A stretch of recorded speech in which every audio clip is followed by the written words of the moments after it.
Dito sa Barangay 11, pagka nagkaroon ng problema, pumupunta agad kami sa Lupon. Pagpunta naman namin din sa Lupon, inaaksyonan agad ang aming problema. May matagal na kaming alitan ng aking kapitbahay. Dumulog ako sa Lupon. At sa tulong ng Lupon ay maagang nalutas ang aming problema. Ang katarungang pambarangay ay nagbibigay ng isang mapanlikha, mura at mabilis na daan para sa pag-ayos ng mga alitan kung saan malayang mapaghanap ang mga partido ng pamimilian para sa mapayapang pagpasya ng kanilang mga alitan nang hindi lumalapit sa hukuman.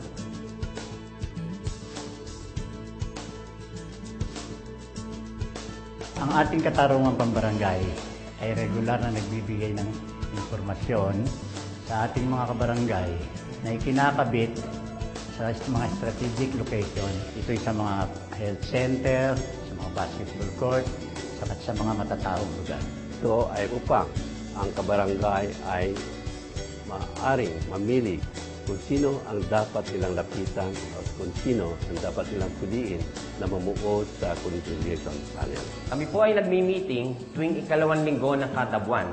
Dito po ay pinag-uusapan namin ang kasalukuyang kaso na dinidinig ng Lupon at yung pong mga natapos na rin upang sa ganoon ay magkaroon kami ng idea at interaction tungkol sa amin pong mga gagawin sa mga darating pang mga kaso dito sa Barangay 11. At kami pong mga membro ng Lupong Tagapamayapa ng Barangay 11 ay binigyan ng seminar upang magampanan namin ang aming tungkulin.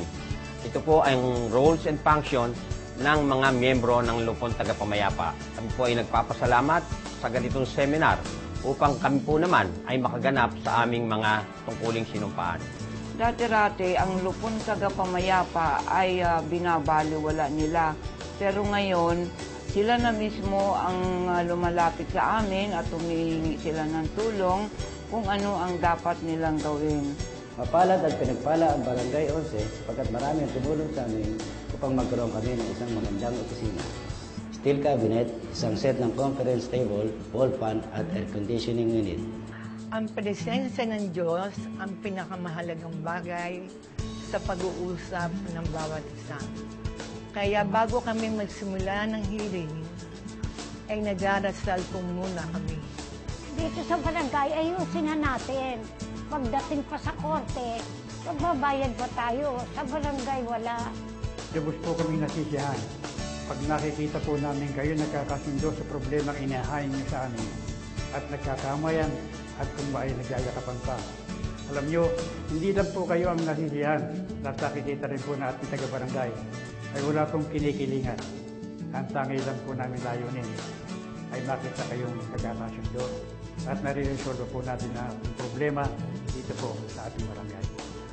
Sa taong pong ito ay lubos po ang aming kasiyahan sapagkat lubusang bumaba po ang lahat ng mga ihaing reklamo sa katarungang pambarangay at ang karamihan po dito o 92 bahagdan ay nalutas po sa pamamagitan ng effort ng aming indefatigable barangay captain sa pamagitan po ng mediation process. At ang iba po namang bahagdan ay nalutas sa pamamagitan po ng pangkat ng tagapagkasundo. Kapayapaan at kaayusan ang pamana namin sa inyo. Kaya ipagpatuloy natin ang pagkakaisa, pagmamahalan, pagtitiwala sa kapwa at sa ating Panginoon Diyos. Maraming salamat sa suportang ibinibigay nyo sa Lupon Tagapamayapa ng Barangay 11. To God be the glory.